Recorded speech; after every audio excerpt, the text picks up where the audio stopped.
homage to Buddha Shakyamuni, homage to Manjushri, homage to all the lineage masters. The supreme, profound and subtle Dharma is rarely encountered in eons. Now we hear and follow it. May we realize the Tathagata's meaning. To liberate beings, please generate bodhicitta before teaching. Let us continue our study of the Bodhicharyavatara. Now we are discussing the power of action as an antidote in the 4 powers for confession. The power of action as an antidote is explained from 3 parts. The need for diligently applying antidotes, swiftly applying antidotes, and how to apply them exactly. This is explained in these 3 parts. First, the need for diligently applying antidotes is further divided into 2 sections, illustrating using the analogy of a patient and illustrating using the analogy of a dangerous place. Let us begin with the analogy of a patient. In the root verses, it is stated as follows. If one must do as doctors say from fear of ordinary illness, what need to speak of being infected continually by the sickness of the 100 wrongs of lust and such? What does this mean? It uses the analogy of a patient who has contracted a serious illness, will follow the doctor's instructions.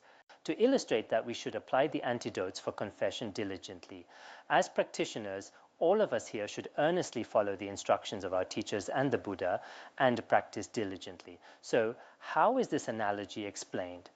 For example, in daily life, we see that in order not to contract ordinary illnesses, people also need to rely on the doctor's instructions and follow medical advice.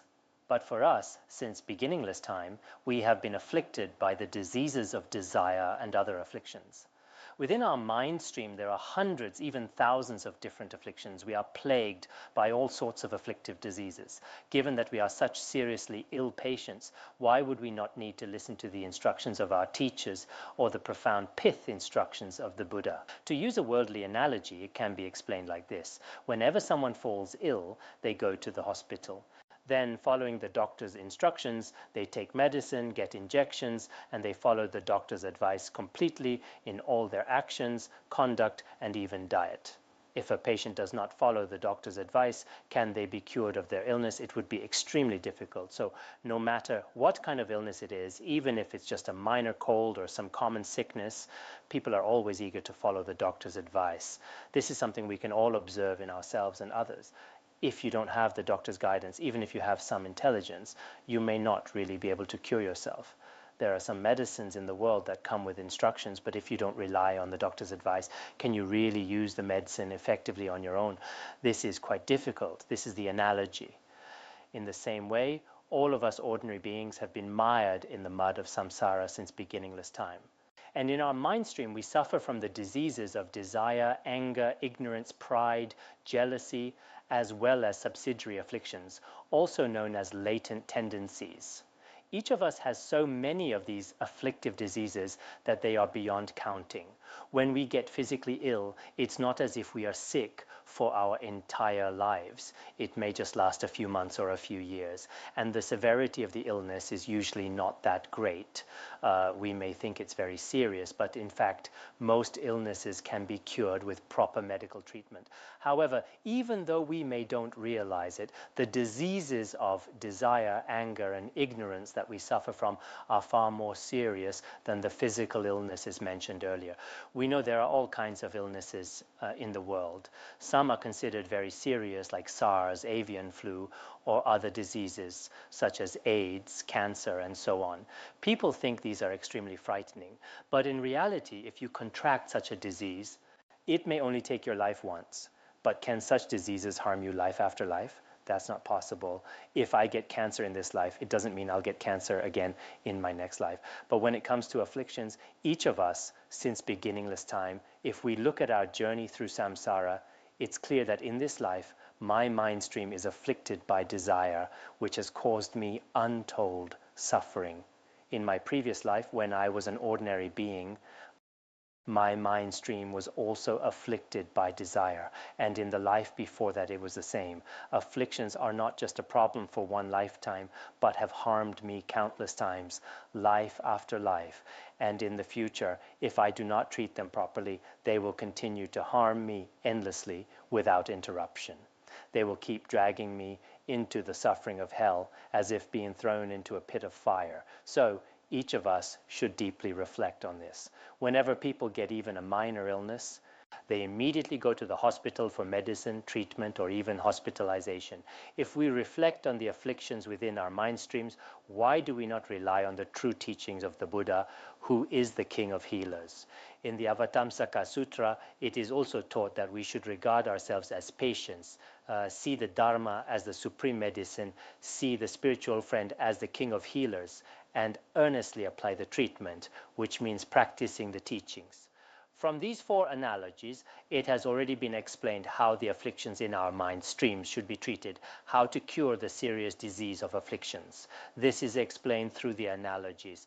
Therefore, when we are immersed in samsara, we must rely on the teachings of the Buddha and the instructions of the lineage masters to cure the diseases of our own afflictions.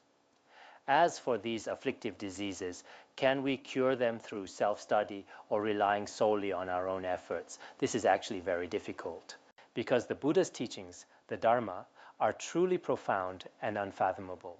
For us ordinary beings, no matter how intelligent or wise we may still not truly understand their ultimate profound meaning. So, in the sutras, the Buddha has already said, if there is no one to explain the Dharma, even the wise cannot understand it. This means that the Dharma, if not explained by a spiritual friend, then no matter how clever or capable you are in the world, it is still very difficult to truly understand the profound meaning of Buddhism. Some people nowadays are unwilling to listen to their teachers, thinking they are very smart and have a certain amount of wisdom themselves. They believe that self-study or becoming accomplished on their own is not so difficult, but this is not very realistic. Why? We can see this from the biographies of the great masters of the past. If we were truly so intelligent and could understand the Dharma on our own, then the great masters of the past would not have needed to rely on their own teachers. Some may think that it is unnecessary, that they went through countless hardships to rely on their teachers. But in reality, that's not the case. When it comes to the Dharma, we should all earnestly seek out a spiritual friend. Without the guidance of a spiritual friend, no matter how wise you are, you cannot fully understand the teachings of Buddhism. Nowadays, many people, when relying on a teacher, just seek a little blessing or receive an empowerment or simply pay respects to the teacher and think that this means they have already become a disciple. From then on, they feel there is no need to listen to the Dharma anymore. Some people have this one-sided view, but in reality, this is problematic. In big cities nowadays like Shanghai or Beijing, this kind of thing does happen quite often. Today, a tulku comes, tomorrow a teacher arrives. There are empowerments, fire pujas, and all sorts of blessing ceremonies. I am not opposed to these because the skillful means of the Dharma can take many forms that benefit sentient beings. We cannot say that only teaching the scriptures can benefit beings and that other methods are not valid. But the best method is for the Dharma to truly enter our hearts. On this point, the Buddha also said, I have already shown you the path to liberation, but whether you practice and attain liberation depends on you. At the time of the Buddha, the main way he benefited sentient beings was not by displaying miracles every day, nor was it by giving empowerments all the time. The most important way the Buddha used was to share his realizations with sentient beings who had the right connection through the Dharma. Then they would follow the instructions of the Buddha and the noble beings and practice them properly and sincerely. Through such practice, they would attain liberation. So the true method by which the Buddha benefited sentient beings was by teaching the Dharma. So for all the Mahayana practitioners in the future, if you put your energy into other methods, I don't think that is particularly important. What is essential is to rely steadily on a spiritual friend so that you understand the principles of Buddhism. Once you understand the teachings, you should put them into practice. This is what it means to combine study and practice. Only in this way can the afflictions in your mind stream be eliminated. Just as I mentioned yesterday, when we first start learning Buddhism, we may think that practice and realization are very easy, but in reality, it's not that simple. When you discover that practice is not easy, you should not become discouraged, because since ancient times, so many great masters and so many Buddhists have relied on the Buddha's teachings and practiced accordingly, and in the end, they attained authentic and complete realization. Such realized beings are far too numerous to count, whether in Tibetan Buddhism or Han Buddhism or other traditions. Therefore, all of you should have confidence in the path of practice. When you gain some understanding, you should not give rise to pride or feel content with yourself. As it is said in the sayings, the wiser a person is, the more interested they are in the teachings. Just like no matter how many rivers flow into the ocean is never satisfied or full. So a wise person is never content. They always wish to seek the Dharma and study diligently. Those without wisdom may feel that they have learnt enough after just 1 or 2 classes. They have this kind of attitude. This is the difference between the wise and the ordinary. So everyone here should be clear about this. We must learn the teachings of Buddhism earnestly under the guidance of a spiritual friend. Sometimes we may think we are learning very well, but in reality that may not be the case. In the Sutra of the 42 sections, the Buddha taught, be very careful not to trust your own mind, for your mind is not trustworthy. What does this mean? It means you should never trust your own mind blindly. Your mind is not reliable at all. What does this mean? Some people think they have already attained realization and believe they have achieved something remarkable in their practice. From then on, they feel there is no need to read, attend teachings, or recite sutras. Some people think they are truly extraordinary. But when you actually encounter external circumstances or when afflictions arise, do you have the ability to apply antidotes? If, when afflictions arise, you have no ability to counteract them at all, it shows that your realization is not very high. Therefore, it is best not to have pride in your own mind stream. If you develop pride, as the great masters of the past have said, on the peak of the mountain of pride, the spring of merit cannot remain. So, in the process of study and practice, we must be diligent and sincere. In other words, we should earnestly use the Dharma to examine our own mind stream and train ourselves. In this way, gradually the qualities of abandonment and realization that are inherent within us will manifest. There is no doubt about this. Just as we need to rely on doctors for ordinary illnesses, why would we not rely on help for the afflictions we have suffered from since beginningless time?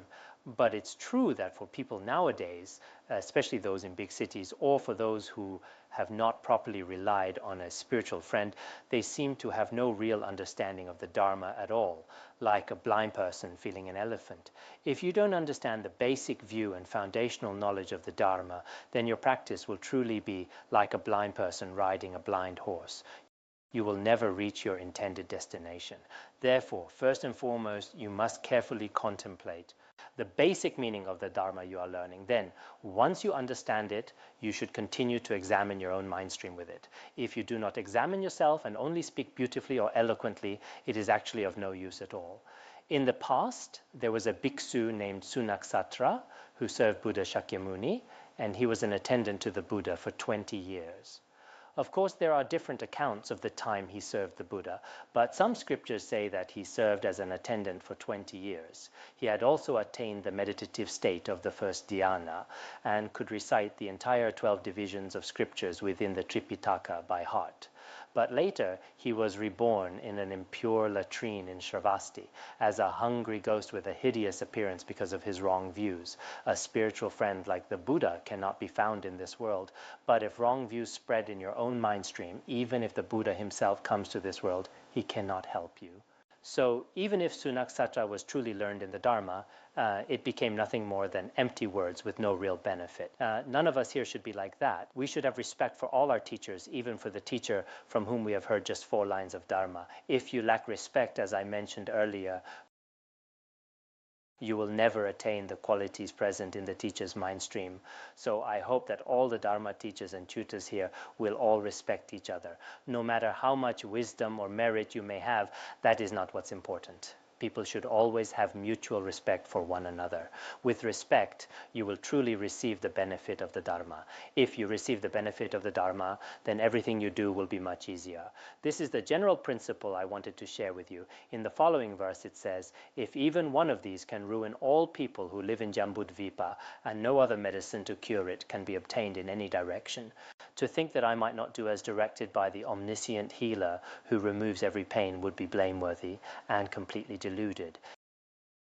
Here the Chinese word for one of these is one anger. In Tibetan, it actually means one of these afflictions, not specifically anger. The term anger is not explicitly used here because in the commentary below it refers to desire. So we interpret it as referring to any affliction. If even a single affliction arises in someone's mind stream, it has the power to destroy all the people in Jambudvipa. As for a method to cure such an affliction, no matter how much we search elsewhere, we will not find it. So what is the only cure? In this world, the only true guide of the three realms is our teacher Buddha Shakyamuni, who is truly the supreme healer in this world. In his teachings, we can truly find the way for all sentient beings in the three realms to be free from suffering and attain liberation. So if we do not actually put them into practice, then in this world, there is no one more foolish than that. Such a person should be reproached by all great masters and wise people, as this is truly a foolish and deluded act. Why is this? As you can see from the root verse, our afflictions are compared to physical illnesses. The meaning in the commentary is that if even a single affliction, such as desire or anger, arises in the mind streams of the people of Jambudvipa, then all of them can be destroyed because of it. Why? For example, if one person gives rise to anger toward a sublime object, such as toward a bodhisattva, then this person's mind stream will be destroyed. If it arises in 2 people, it destroys 2 people. If anger arises in 100 people, or in all the people of Jambudvipa, then all sentient beings in the world are destroyed. So this already shows the power of afflictions is extremely strong. Is there any illness in the world that is as terrifying as this? There is not. For example, nowadays bird flu is considered very serious. If bird flu were to truly spread throughout the world, some medical experts believe that 1/4 of humanity would die, but not everyone would. There are such views. But afflictions are not like that. If anger arises in the mind stream of each person, it not only destroys that person in this life, but in life after life. For example, if I give rise to anger or desire in this life, it destroys my vows and my aspiration for the path. As a result, not only my present life is ruined, but my countless future lives are also destroyed. There is no illness in the world with such destructive powers. Truly, there is none. First, we should understand that afflictions are extremely harmful to all of humanity and even to all sentient beings. Once we recognize this, we should seek a way to deal with such afflictions. Since the diseases of afflictions are so harmful, we must find a way to cure them. We can search in all directions throughout the world, but in the process of searching, we may find nothing else works. For example, in ancient India, there were 96 non-Buddhist schools. They also invented their own various methods, trying every possible way to stop human suffering.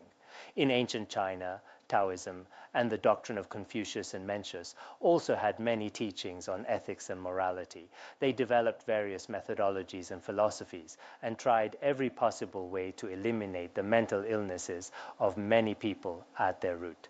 But in the end, they never succeeded. In ancient Tibet, there was also the Bon religion and so on, as well as other religions, academic theories and philosophies.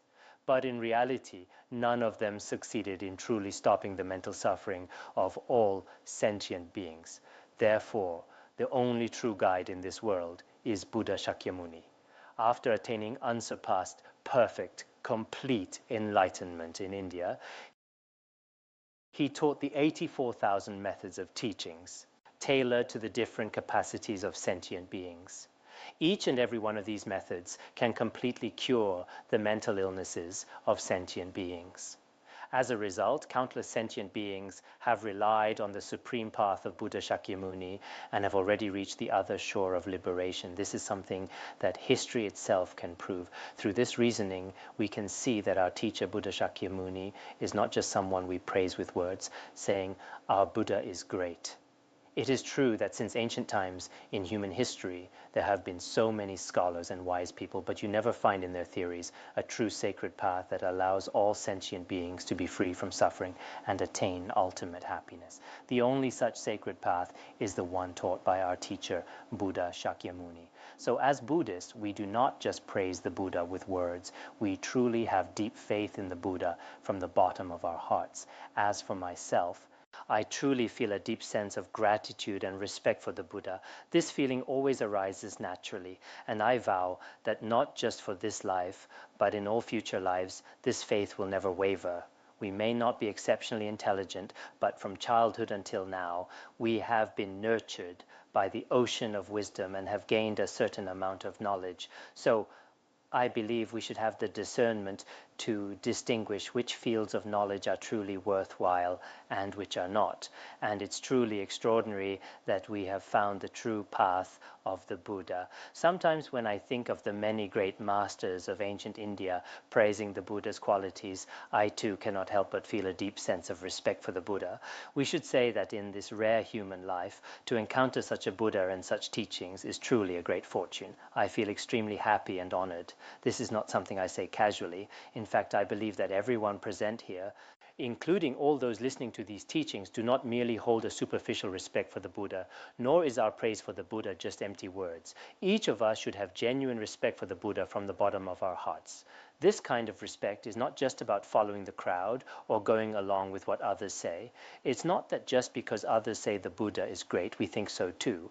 It should arise from our personal study of the Dharma and from seeing our own afflictions gradually decrease through practice. Although my own afflictions are deep-rooted, sometimes when I practice, I truly feel a deep sense of shame. There are times when, after practicing for an hour or two, it's time to dedicate the merit. I find myself thinking, what am I dedicating? During that hour or two, my mind was completely distracted, so what merit is there to dedicate? There's no merit at all. During that time, I thought about everything I shouldn't have and couldn't focus on what I should have. But overall, it's simply that my practice is not up to par.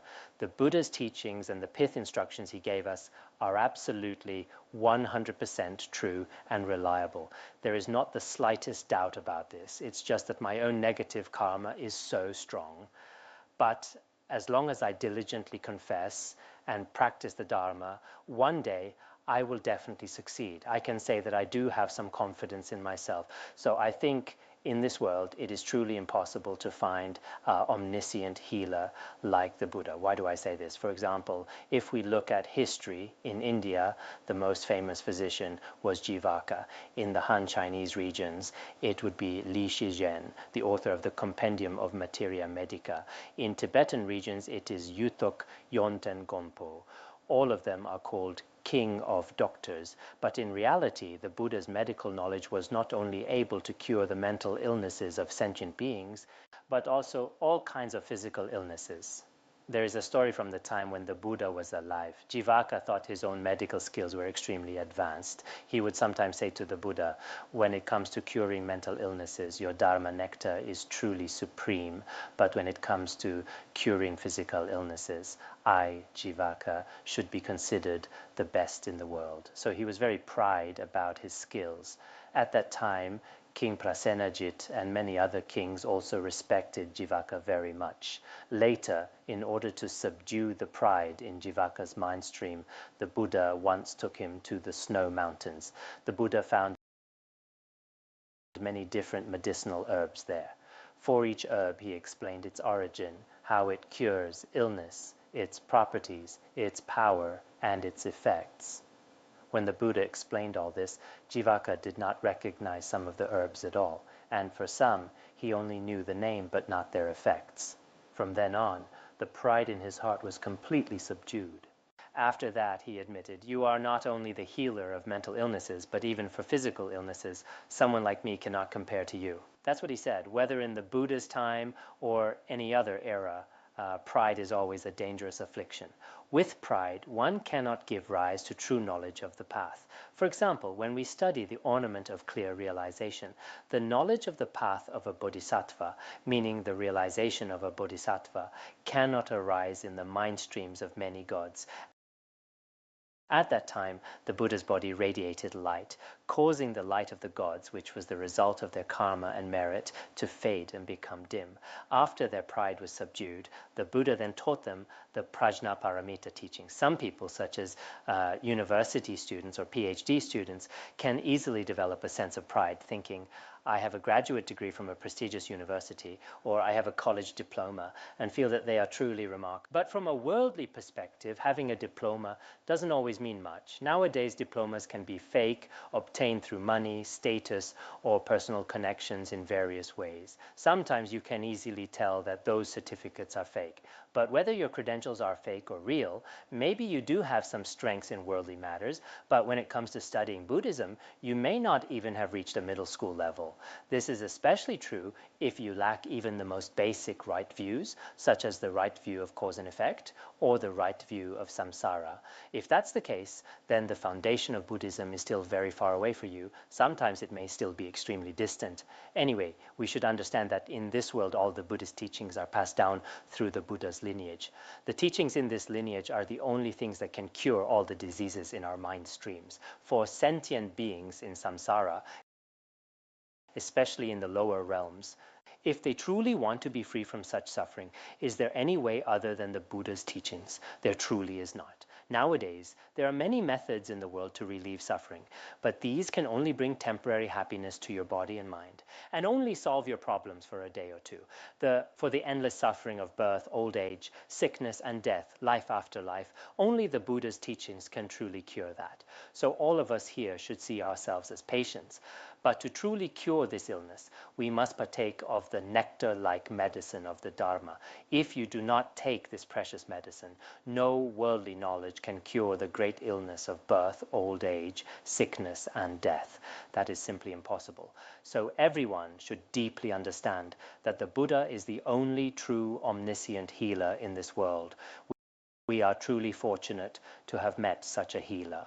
Although we have suffered from the diseases of desire, anger, and ignorance since beginningless time, this is something that truly saddens the heart.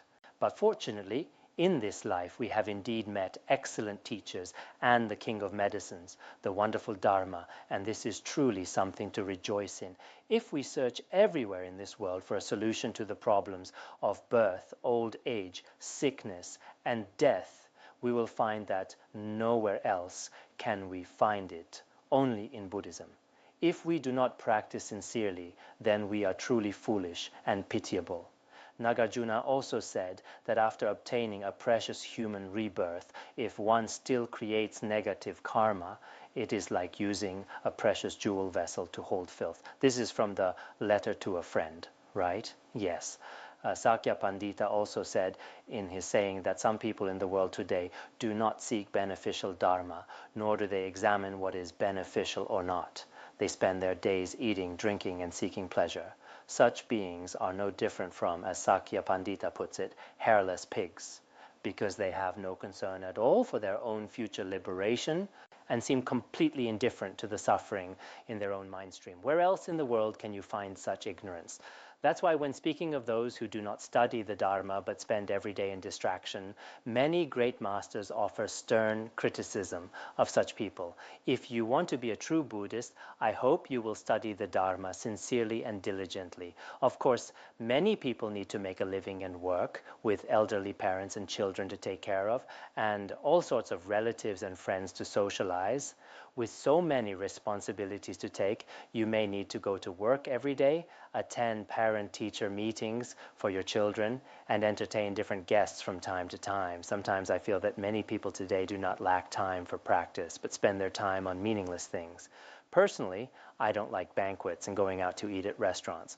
All this coming and going takes up a lot of time. At the academy, no matter who invites me, I never dare to go, because if I do, at least 1 or 2 hours are wasted on meaningless things. It's really a pity. As practitioners, the current way of life may have been much more meaningful than in the past. Some of you used to feel that there was no real goal or direction in life, and that as long as you got through this life, that was enough. Nowadays, many people in the world don't even think about what they will become at the time of death, let alone thinking about a more distant future than that. Many of them just muddle through each day without thinking too much. But in fact, this is not the choice of a wise person. You should use your own wisdom to examine for yourself. Do past and future lives exist or not? If not, then fine. You can spend these few decades of life in this way, and there's nothing wrong with that. But if future lives really do exist, and everything in future lives depends on this present life, then if you are completely indifferent to such a major issue, never asking or caring about it, aren't you being a bit foolish? All the Buddhas and Bodhisattvas, after examining with the wisdom eye, know that we do indeed have past and future lives. Nowadays, no one can find any reason to prove that there are no past and future lives. Since ancient times, in all places, no one has ever found any truly reliable and conclusive evidence. If we don't have such evidence, then shouldn't we prepare for the future? For example, if you really won't exist after tomorrow, that's fine. But if you do exist after tomorrow, shouldn't you consider your future and your old age? So when it comes to learning Buddhism, it's best not to stay on the surface. Otherwise, the Buddha and even Shantideva here also sternly criticize such foolish behavior. Next comes the second analogy, using the example of a dangerous place. If I must be quite careful of a minor, ordinary chasm, what need to mention the abyss where I'd fall 1,000 yojanas for long? Here, it says, sometimes when we encounter some ordinary, insignificant danger, we are always extremely cautious, diligent, and careful.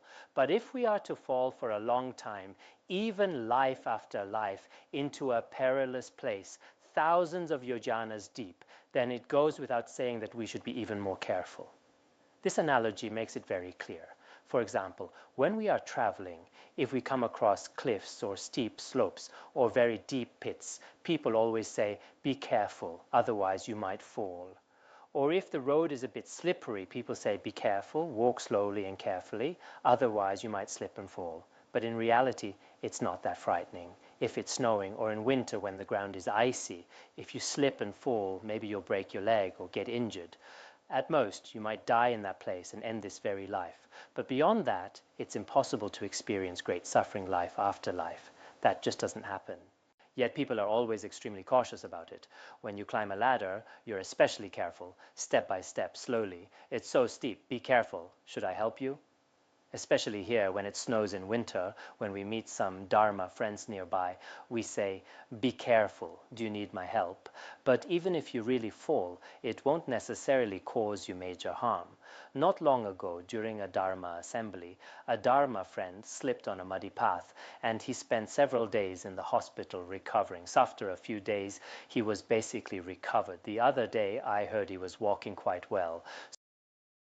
So it's really not that frightening, but people think, oh, you must be extremely careful of the road. Otherwise, what if you fall? What if you die? People always have these worries. This is very common. However, if in this very life we do not practice virtue, but instead commit all kinds of negative actions, then in our future lives, it's as if we are falling thousands of fathoms and will eventually be falling into the pits of hell. When we speak of hell, according to the Abhidharma Kosha, it is said that beneath Jambudvipa, 20,000 yojanas below, lies the Avicii hell. According to the Yoga Karabhumi Shastra, it is 32,000 yojanas. Of course, these are teachings the Buddha gave to suit the capacities of different beings. But in reality, when we speak of hell, it doesn't necessarily mean it starts from a specific place below. Generally, we say hell is below. But sometimes, due to the force of karma, for some beings, the experience of hell can be even deeper than 20,000 yojanas. They fall into extremely deep abysses. So we can say this, if in this very life I am not careful and continually commit all sorts of naturally negative actions and prescribed actions, such as killing, stealing, sexual misconduct, and so on, then in my next life will I fall into a terrifying hell? I definitely will. Falling into the hell is completely different from slipping and falling while walking or falling into a deep pit. The latter kind of suffering is insignificant. The pain and duration of physical falling are really not that frightening. If one falls, others can take them to the hospital, and after a few days they'll recover. Even if they die, it only takes away this one lifetime. But if we create negative karma in this life and fall into hell, we will spend an extremely long time there. We all know very well that the lifespan of beings in hell is extremely long. And the suffering experience there far surpasses anything like tripping on the road or falling from a building. His Holiness Jigme Phuntsok Rinpoche also said, when teaching the Bodhicharyavatara in our main assembly hall, some people are very afraid of falling if they're not careful. But in fact, the main hall is only 3 stories high. If you fall from the 3rd floor, the worst that can happen is that you'll break your limbs or die. But in this very life, if we do not follow the instructions of our spiritual teachers and practice properly, in the future, we are very likely to fall into the Avicii hell. The suffering of falling into Avicii hell cannot be compared to any ordinary suffering we experience now. It is truly beyond comparison. Therefore, as practitioners, we must truly believe in cause and effect. If I do not practice virtue properly, I will definitely fall into the lower realms in the future. But if I now diligently practice virtue and abandon negativity and earnestly practice the Dharma, it is very possible to attain realization in this very life. Or at least at the time of death, I will not fall into the lower realms, but instead I will attain liberation. So we should have faith in the Buddha's teachings. For example, when we were in elementary school, many teachers would say, if you're a good student now, when you grow up, you'll become a good person. At that time, you'll have a job, a family, and maybe even marry a beautiful wife. But some children, especially those who are not yet mature, don't really understand what that means because they are too young. But when they grow up, they realize, oh, so that's what the teacher meant. If they didn't act accordingly at first, didn't study well, but became a bad person in society, then their future would not turn out as expected. It's the same principle. Now, we often encounter spiritual teachers who repeatedly urge us to practice virtue and abandon negativity. They already know what our future prospects and destiny will be. But if we don't listen to them thinking, oh, maybe the teachers are just saying this for themselves, and the Buddha's teachings always say, don't create negative karma, but is it really a big deal? Is it really that serious? Many people think this way. It's fine, it doesn't matter, don't think about it, it's not that serious. And so following their own discursive thoughts, they go on to create all kinds of negative karma. Later, when they personally experience the suffering, they will feel immense regret, but by then it will be too late. Even if the Buddha himself appears before them at that time, when the force of karma ripens, there is nothing that can be done to save them. So now, while we are free and at ease, we must act in accordance with the law of cause and effect, diligently cultivate bodhicitta, and confess the negative karma in our mind streams. This is extremely important. Next, we talk about the second topic, swiftly applying antidotes.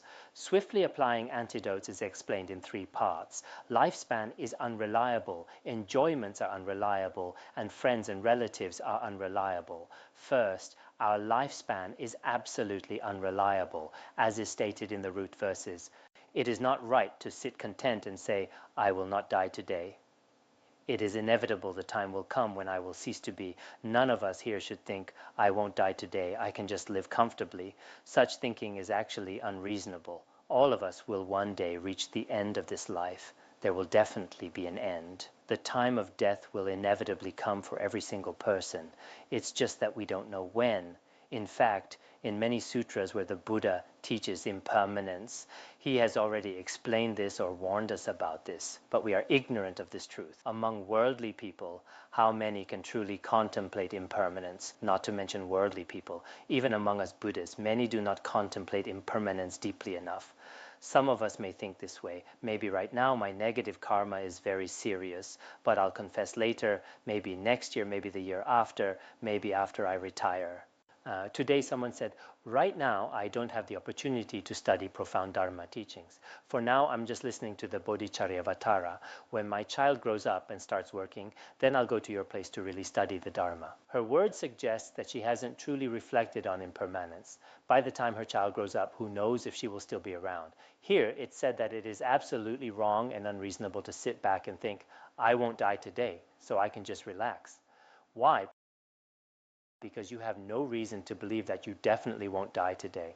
We can never have that kind of certainty. There is simply no logic to it. The Buddha also said in the Bequeathed Teaching Sutra that life exists only between one breath and the next. With every breath in and out, death could come at any moment. Nagarjuna also said, to wake from sleep between breaths is truly rare. It is said that as we breathe in and out, if we actually wake up again, that is extremely rare. If I didn't die last night, that's truly rare. If I didn't die this morning, that's truly rare. Sometimes people really do die very suddenly. Last year there was a Lama who had dinner as usual in the evening, but the next morning when people called him, there was no response. When they checked, he had already passed away in his sleep. So our lifespan is truly unreliable. You may all know Li Bai, one of the three great poets of the Tang dynasty. There is a story about his death. While enjoying the night scenery on a boat, the sky was clear and the bright moonlight shone on the lake. The reflection of the moon in the water was especially beautiful. As a poet, Li Bai was especially fond of such beautiful scenes. It's said that he wanted to kiss the moon's reflection, but as he leaned forward, he fell into the water and died. He never found the moon's reflection. And then there was Du Fu, whom my teacher often mentioned in school. He was also one of the three great poets. His death was also quite unusual. It's said that in his later years, in order to escape the chaos of war, he fled by boat to what is now Hunan, but was trapped by a flood. He went for days without food and was extremely hungry. Later, a local magistrate, like a county chief today, saved him from his misery. The county chief brought him some beef and white wine. He ate them right away and eventually died from overeating. Guamoruo later said that the beef he ate was already rotten. Whether it was rotten or not, we can't say for sure. Sometimes for people, including ourselves, it's really impossible to predict when we will die. You could die while eating or even while talking. There was once a very famous Italian poet who received a job offer from a prestigious university. When he received the offer, he was extremely happy, so excited that he died on the spot. He was so thrilled that he died immediately. There was also an Italian novelist, or writer, I think, who, upon hearing his sister tell a funny story, kept laughing until he passed away, leaving this world with a smile on his face. We can never know how we will die. We should not think, I won't die today. Why? Because all of us here will one day no longer exist in this world. Just look at all of us who are studying the Bodhicharyavatara now. There is one day, maybe in a few decades, certainly not 100 years, all of us will have left this world. It's the same for me as the teacher. One day people will say, oh, that Lama has passed away. There definitely will be such a time when teaching the Bodhicharyavatara, His Holiness. Jigme Phuntsok Rinpoche also said, I am now teaching you the Dharma, but one day I too will die and leave this world. Will that day come? It certainly will. Sometimes I often wonder, will my life last until I finish teaching this Bodhicharyavatara? If I don't die before finishing it, that would be wonderful. But it's hard to say, it really is. Maybe after teaching the second chapter or a few chapters, I might die. That's entirely possible. It's a normal thing. It's not something strange or unusual for all of you listening here. It's hard to say if you'll be able to finish listening to the whole teaching. Before we finish teaching the Bodhicharyavatara, some people may have died, we just don't know who, but death can arrive anytime. Please don't think that I'm being a doomsayer, always saying inauspicious things, and I should say that I'll die, or someone else will die. Some people may say, let's listen to more cheerful things, not these inauspicious topics. They like to use auspicious words every day, but no matter how many auspicious words you say, the reality is that each of us will have to face death one day. That day will definitely come. The Buddha also taught this in the sutras. The impermanence of the three realms is like autumn clouds. The birth and death of beings is like watching a play. This means that everything in the three realms is as unreliable as autumn clouds. The birth and death of sentient beings is like watching a performance. The scenes change in an instant. Therefore, don't keep putting things off, thinking, I'll practice later, I'll study later. But if we always put things until tomorrow, how many tomorrows are there? It's best not to procrastinate. You should try to attend every class every day. if you miss a few days, you may end up owing too much to catch up later. In the end, you really won't want to do it anymore.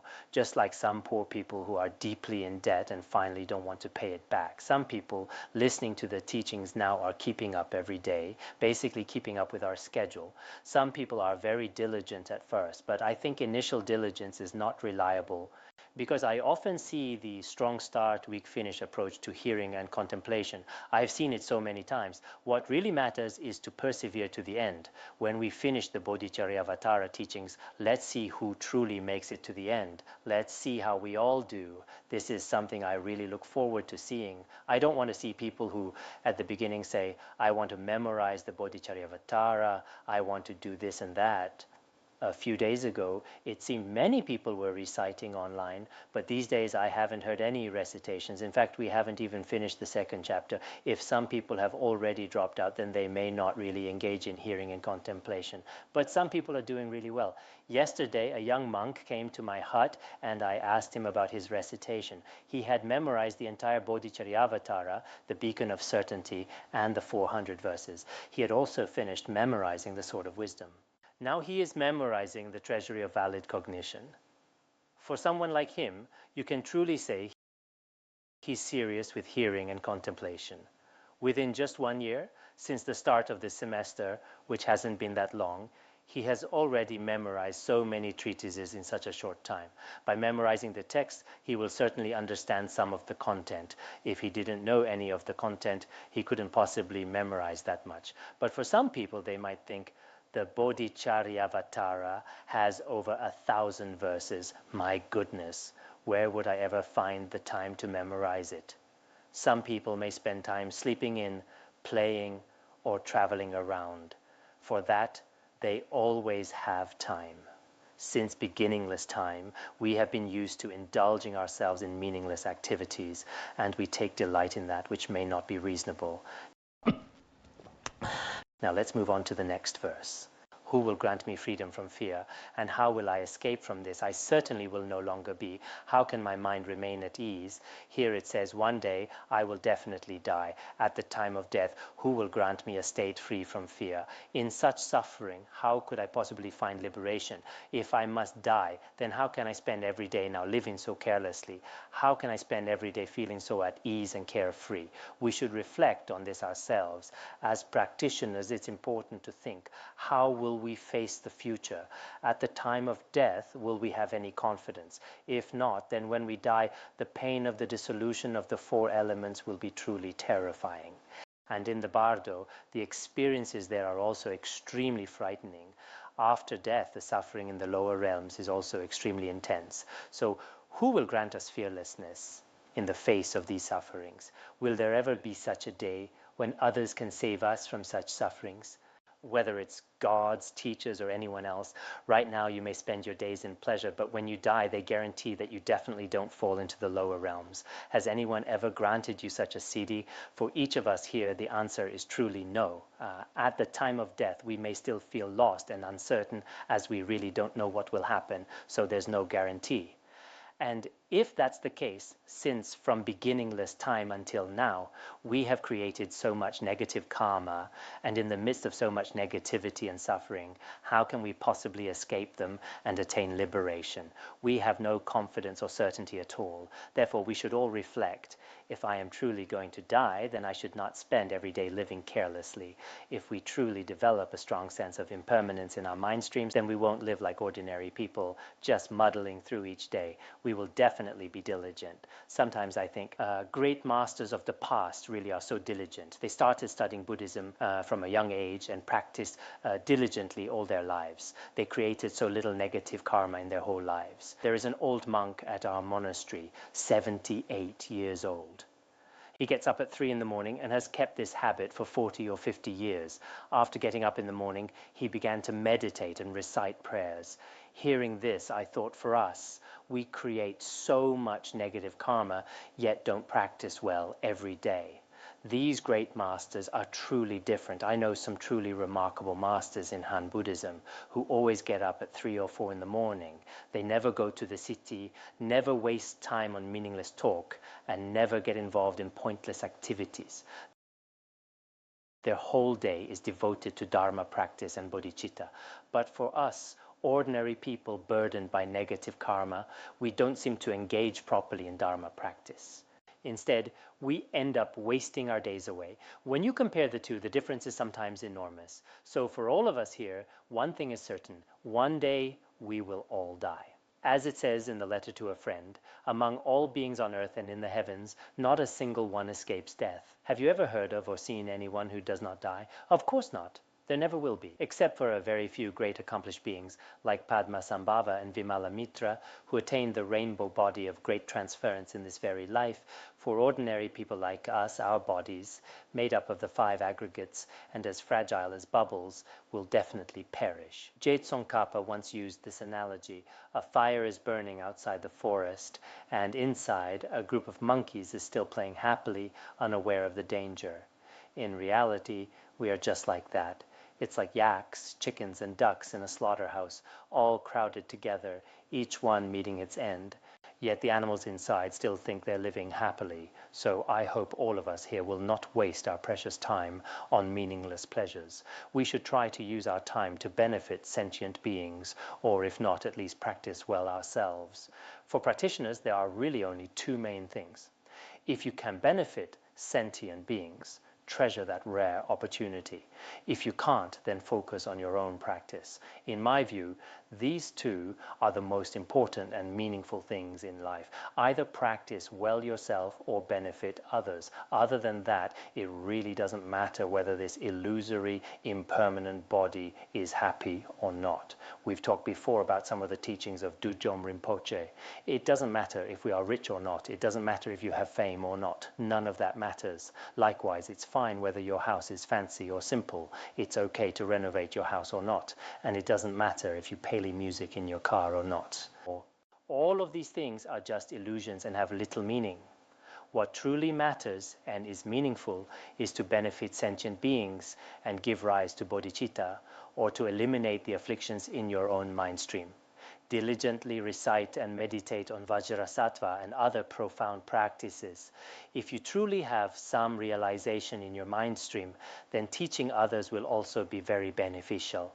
In the past, Geshe Potoa would tell ordinary stories, even stories about birds, but many Geshes would come to listen. When Geshe Khampa Lungpa taught the 8 verses for training the mind, many Geshes came to listen. However, some teachers gave very eloquent teachings, but few people listened to them. So, for those who teach the Dharma, if you have some realization in your mind, everyone who listens will benefit. For those of us who are practicing, if we truly receive the benefit of the Dharma in our hearts, then whatever we do outwardly doesn't really matter. But if we haven't gained benefit and nor haven't truly practiced, then no matter how beautifully we speak, it is not very meaningful. So I think each of us should hold ourselves to a higher standard and really discipline ourselves. From now on, in our daily lives, let's do our best to walk the genuine path of the Dharma. All right, we'll stop here for today. Let's dedicate the merit together.